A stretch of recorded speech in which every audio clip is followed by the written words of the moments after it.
1. The taboo.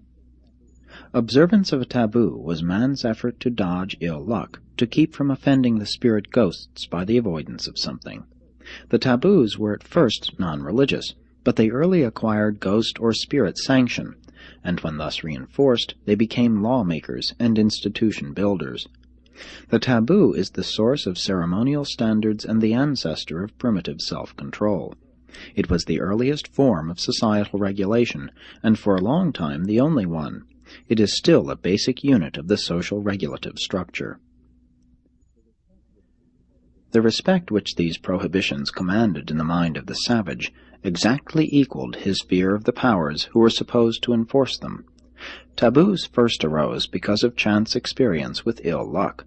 Later they were proposed by chiefs and shamans, fetish men who were thought to be directed by a spirit ghost, even by a god. The fear of spirit retribution is so great in the mind of a primitive that he sometimes dies of fright when he has violated a taboo, and this dramatic episode enormously strengthens the hold of the taboo on the minds of the survivors. Among the earliest prohibitions were restrictions on the appropriation of women and other property. As religion began to play a larger part in the evolution of the taboo, the article resting under ban was regarded as unclean, subsequently as unholy. The records of the Hebrews are full of the mention of things clean and unclean, holy and unholy, but their beliefs along these lines were far less cumbersome and extensive than were those of many other peoples. The 7 commandments of Dalmatia and Eden, as well as the 10 injunctions of the Hebrews, were definite taboos, all expressed in the same negative form as were the most ancient prohibitions. But these newer codes were truly emancipating in that they took the place of thousands of pre-existent taboos. And more than this, these later commandments definitely promised something in return for obedience. The early food taboos originated in fetishism and totemism. The swine was sacred to the Phoenicians, the cow to the Hindus.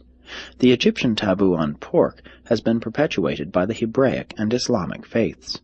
A variant of the food taboo was the belief that a pregnant woman could think so much about a certain food that the child, when born, would be the echo of that food. Such viands would be taboo to the child. Methods of eating soon became taboo, and so originated ancient and modern table etiquette. Caste systems and social levels are vestigial remnants of olden prohibitions.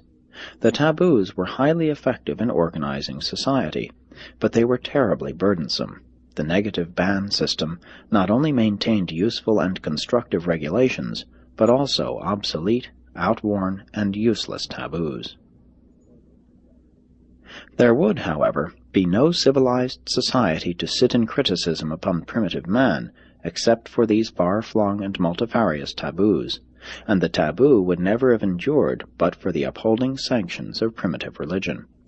Many of the essential factors in man's evolution have been highly expensive, have cost vast treasure and effort, sacrifice, and self-denial, but these achievements of self-control were the real rungs on which man climbed civilization's ascending ladder.